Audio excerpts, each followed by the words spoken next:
आज हम श्रम कानूनों में केंद्र सरकार द्वारा किए गए श्रम सुधारों के संबंध में चर्चा करने के लिए आए हैं। साथियों, गौर से सुने, विशेष मुद्दा है ये नए श्रम कानूनों के बारे में क्या कहा हमारे आदरणीय 29 श्रम वासुदेव शर्मा कानूनों जी को ने।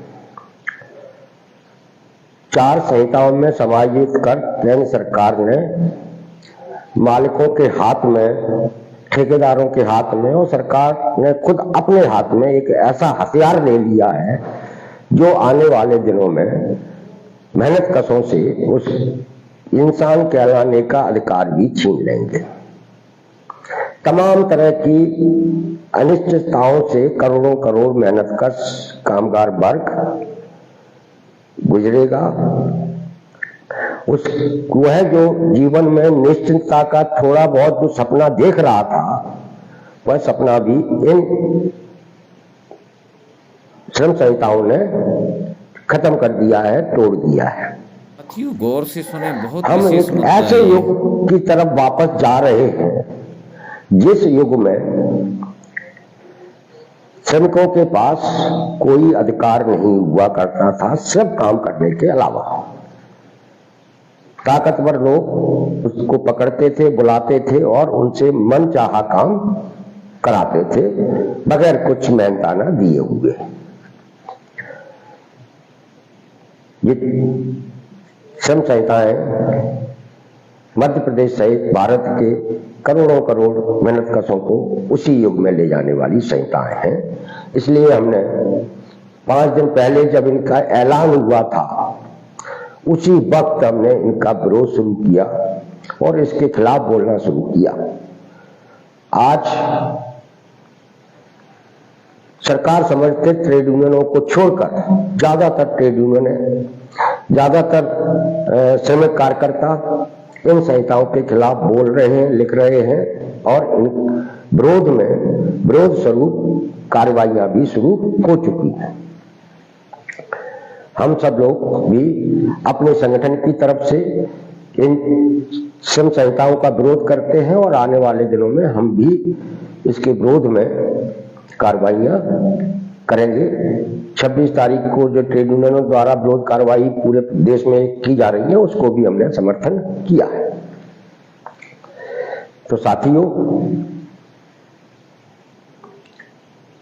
अब से ठीक 9 साल पहले 2019 में प्रधानमंत्री मोदी जी ने गौर से सुने, चुनाव जीतने के बाद एक स्वागत समारोह में एक घोषणा की थी कि अब तक की सरकारों ने मजदूरों तक को कानूनों में जकड़ दिया है। सैकड़ों कानून बना दिए हैं। ये कानूनों के बोझ से मजदूर दबा हुआ है।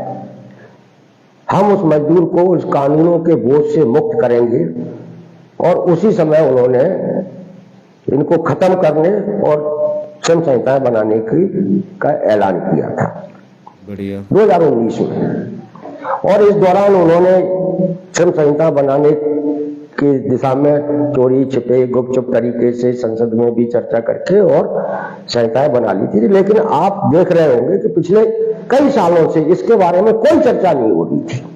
लेकिन आनन फानन में 21 तारीख को उनकी घोषणा की जाती है, तब पूरा देश, ज्यादातर मेहनतकश और उनके लिए काम करने वाले संगठन हैरान हो गए, परेशान रह गए। ये अचानक क्या हो गया कि सरकार को श्रम संहिताएं लागू करने की जरूरत पड़ी।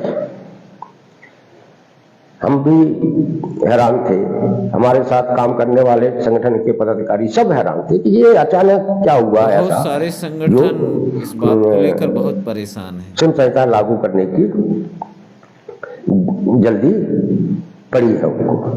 अभी हालांकि उसके नियम भी नहीं बनाए हैं, केंद्र सरकार ने नियम नहीं बने हैं, उसके बाद उन्होंने उनको लागू कर दिया। अब नियम बनने का भी काम होगा शुरू। और नियम कैसे बनेंगे, वो संहिताओं को लागू करते समय सरकार और सरकार समर्थित लोगों ने जो प्रोपेगेंडा किया है, उससे अंदाजा लगा सकते हैं। ऐसा वातावरण बनाने की कोशिश की गई कि श्रम संहिताएं लागू करके सरकार मेहनतकशों का बहुत भला करने वाली है, उनके लिए बहुत बेहतर भविष्य के लिए कोई बड़ी घोषणा कदम उठाने वाली है। जब उसकी तह तक पहुंचे लोग, उनको देखा, पढ़ा, तब ये निष्कर्ष निकला कि सरकार ने जो मेहनत कशों ने अपने 150-200 साल के संघर्ष में जो कुछ भी हासिल किया था वो सब छीन लिया गया है इन संहिताओं के जरिए। इसलिए आने वाला समय हमसे जो कुछ छीना गया है उसको वापस लेने का समय है, और इसलिए हम सब लोगों को अब एकजुट और एक साथ आने की जरूरत है।